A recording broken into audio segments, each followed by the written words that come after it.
RTP.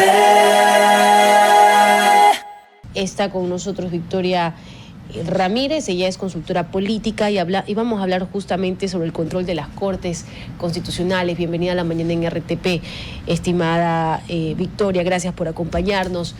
Bueno, súmese a este basta que teníamos este análisis sobre si es pertinente o no y también qué tan perjudicial podría ser, por ejemplo, la propuesta del presidente de la República, del Ejecutivo, de llevar a control político, pero con base a lo que está señalando, ¿no? Una votación realmente que a mí sí me preocupa y ahí es donde hay que ponerle, pues, sobre todo el mayor énfasis de la rigurosidad. Bienvenida a la mañana en RTP. Muy buenos días para ustedes y para su audiencia. Justamente escuchándolos antes de entrar a esta conversación, yo creo que hay que tener claros cuáles son las funciones de estas instituciones, ¿no? Y yo estoy de acuerdo con don Ramón en el sentido de que la Corte Constitucional es una instancia última. Después de ella ya no hay más interpretación constitucional.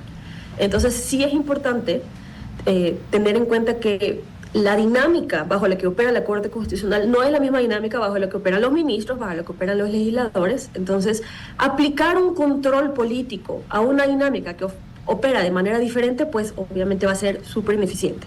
Comenzando por ahí. Pero de ahí la parte importante en este caso es que el presidente nos ha dejado claro que todo esto es un show político al final. Él no está hablando de conceptos institucionales, conceptos de eficiencia judicial. No, él no está hablando de eso. Él está hablando de que la Corte no le está permitiendo hacer las cosas que él quiere, porque la Corte está determinando que pueden o han sido anticonstitucionales, que van en contra de las normas de la Constitución, y por eso está buscando generar antipatía en la sociedad en contra de la Corte. No se trata de un tema de ahí que hemos estado estudiando los casos, hemos estado haciendo política comparada y estamos viendo que es mejor. No se trata de eso. Se trata de un intento claro del presidente de tratar de neutralizar a una institución que hasta ahora ha sido prácticamente la única que le ha puesto freno a todas las cosas que ha querido hacer y que pues la ley y la Constitución no se lo permiten. Entonces también es importante hablar de eso, no es una discusión intelectual, académica, de derecho, de institucionalidad. No, es una conversación política la que está queriendo tener el presidente. Entonces hay que también tomarlo en cuenta de esa forma, ¿no? Buenos días, Victoria. Qué gusto saludarte. Me gustaría justamente profundizar en esa respuesta que nos acabas de dar y preguntar cuáles son los riesgos entonces de tener un control político hacia la Corte. ¿Cuáles son los riesgos de que, independientemente del gobierno que sea, pero un gobierno tenga esa injerencia bastante directa frente a un organismo de última instancia que sería la Corte Constitucional? ¿En qué nos debería preocupar nosotros como ciudadanos? Me gusta también saludarte, Jorge. Pues para mí los riesgos son claros. Es entrar en un estado de autoritarismo, un estado en el que las funciones del Estado no funcionan de manera independiente, en el cual el presidente tiene poder absoluto acerca de toda la institucionalidad del gobierno y del Estado y que no hay ningún tipo de freno, tanto constitucional como legal, para cosas que no deberían suceder, ¿no? El punto de la Corte Constitucional es precisamente interpretar las leyes, las normas y establecer si son acorde a la Constitución o no, si son constitucionales o no. Entonces, si alguien está atacando este órgano de interpretación es porque quiere hacer cosas que van en contra de la Constitución, cosas que legalmente no puede hacer o no podría hacer. Entonces, si ya comenzamos a anular ese tipo de contrapesos en el Estado, lo que tenemos es pues un Estado autoritario, un Estado hiperpresidencialista, en la cual tenemos un emperador que hace lo que quiere sin ningún tipo de control anterior o posterior. Entonces, o sea, es un problema democrático, es un problema autoritario y es un problema de institucionalidad. ¿Por qué? Porque ¿qué hubiera pasado si es que este proceso de consulta, este proceso de establecer un control político lo hubiera hecho Correa en sus gobiernos anteriores? La gente hubiera saltado. ¿Por qué? Porque a la gente no le gustaba lo que hacía Correa y quería que alguien lo detuviera, en este caso la Corte. Pero ahora, porque es otra persona que nos cae un poco mejor, no tenemos problema. Y ese es el punto central. Las instituciones y los contrapesos al poder están para todos, y en todas las ocasiones y en todos los gobiernos.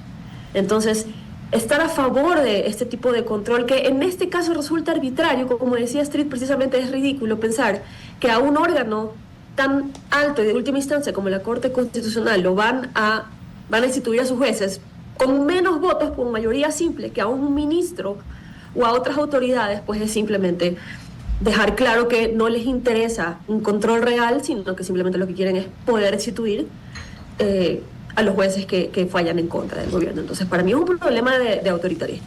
Victoria, y si ahí está donde tendría que justamente hacerse la modificación, y explico, porque también debo justificar de dónde saco mi razón de poder estar tal vez a favor, no en su totalidad, pero sí a favor de esta propuesta del Ejecutivo. Por ejemplo, yo conversaba con jueces de otros países, de Colombia y México sobre todo, y conversábamos sobre cómo es el control político de la Corte en esos países. Y también conversamos de Estados Unidos. Y en Estados Unidos, por ejemplo, el control político se da a través de una acusación de la Cámara de Representantes, posterior del juicio político entablado por el Senado, y en esta instancia un juez puede ser quien destituya de sus funciones a estos magistrados con la votación de las 2/3 partes de los senadores. Bajo este mismo contexto, pues se encuentran, y también manteniendo las distancias del caso respectivas, se encuentran países como Colombia, como Perú, como Brasil, como Paraguay y Uruguay. Sin querer repetir tal vez el mismo discurso del presidente, a mí me parece que está bien implementar esta parte de control político a la Corte Constitucional, algo que se impidió en la Constitución de Montecristi en el 2008 y se quedó sin efecto. Tal vez la mejoría estaría en cómo va a ser ese control político, cómo se va a llegar a ese control político, no por simples sanciones, sino tal vez por faltas graves. Yo quisiera analizar contigo esta parte, porque no está por fuera tampoco ni es descabellado el tema del control político de las Cortes Constitucionales, sabiendo que ellos también pueden fallar y tener irregularidades y merecen también ir al Parlamento y tener un control como tal. Yo sé que estamos hablando en la cancha constitucional, pero no lo veo descabellado, y tal vez sí veo que debería, pues, tal vez modificarse las razones para llegar al control político. Yo entiendo tu punto, y entiendo que a nivel conceptual tiene sentido que si tenemos un órgano que comienza a no funcionar como debería, pues debería haber una manera de solucionar ese problema. Ahora, no podemos hablar simplemente de implementar cosas que han pasado en otros países, porque no somos otros países. No tenemos la cultura política de otros países y no tenemos la institucionalidad de otros países. Habría que ver, por ejemplo, cuántas veces se ha realmente removido a un juez de la Corte Constitucional en Estados Unidos, en Brasil, en Colombia. No, y el problema es que, lamentablemente, esos países pues tienen otro tipo de diseño institucional, otro tipo de herencia política, que puede ser que no los vuelva tan manipulables. No quiero decir que no los vuelve manipulables, pero no los vuelve tan manipulables a que se abuse de esta herramienta. Y de nuevo, traigo la conversación a el estado actual de las cosas, porque pudiera ser que en otro momento pudiéramos tener esta conversación, pero en este momento, en el que es clara la intención del presidente, en el que el presidente tiene una asamblea que en la que no hay ningún tipo de oposición a nivel de votos, que es un presidente que puede pasar cualquier cosa a través de la asamblea, y que es un presidente que abiertamente está atacando la institucionalidad de la Corte. O sea, independientemente de que sea buena o mala idea generar este tipo de conversaciones, en este momento es claro que no se va a usar para esas buenas intenciones de mejorar la institucionalidad ecuatoriana. Se va a utilizar para probablemente perseguir a los jueces que fallen en contra de lo que el presidente quiere. Entonces, pudiéramos tener esa conversación. Yo personalmente creo que el punto central del asunto no está en un control posterior, sino precisamente en fortalecer los requisitos para que la gente llegue a la Corte. No, y fortalecer los procesos que existen para que las personas que son jueces constitucionales lleguen a ese cargo. Para mí, si queremos mejorar la institucionalidad de este proceso, tiene que ser en esa etapa. Pero si te das cuenta también, habría que revisar realmente si esto es un problema, si realmente la Corte está emitiendo dictámenes, cabe recalcar, dictámenes, o sea, cosas que ya ha decidido, porque lo que hizo con las leyes de urgencia económica del presidente no fue sacar dictámenes, fue simplemente suspender ciertos artículos, no todas las leyes están vigentes, suspender ciertos artículos para revisar su constitucionalidad, lo cual es su trabajo. Entonces, habría que ver realmente o sea, si esto realmente es un problema, si realmente está generando este tipo de malos resultados, o simplemente, como es mi opinión, es un show político para tratar de neutralizar a una institución que está poniéndole frenos al poder presidencial. Y lo mismo, o sea, por la misma línea, habría que ver.